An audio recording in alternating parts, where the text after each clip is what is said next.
Welcome back to Keeping It Real with Grandma Jo in faith and in truth. And this week's topics are going to be faith, works, and diabetes. Say what?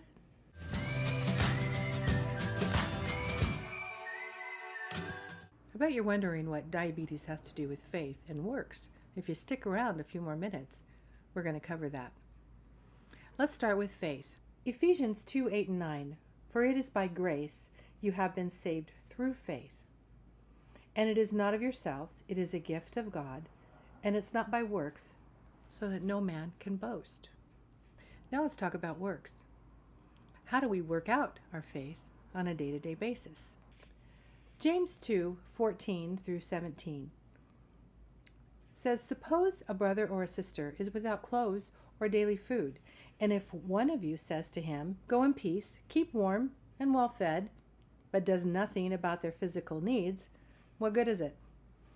In the same way, faith by itself, if it is not accompanied by action, is basically dead.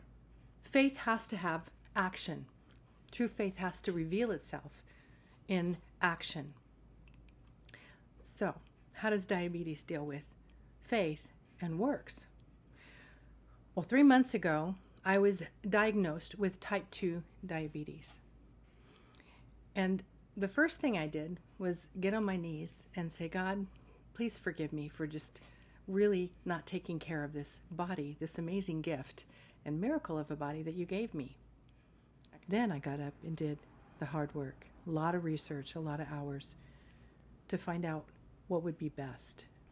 Every person's body is unique, and what works for them is also unique.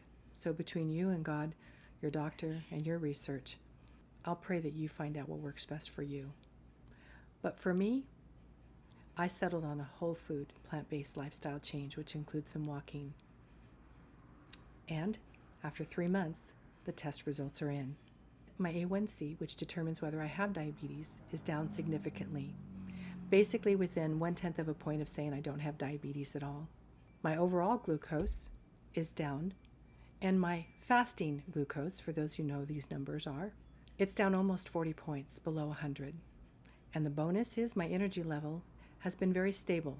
I no longer have these highs and lows and these really dips in the afternoon, and I no longer have the hot flashes through the night that I used to have. My commitment is that I want to take care of this body that God has given me. So how does God get the victory? Well, first of all, He created these amazing bodies and the instruction manual, and He tells us how we're supposed to take care of it. And when we take care of our bodies, they take care of us. He's also there when it's hard and difficult to help keep me going.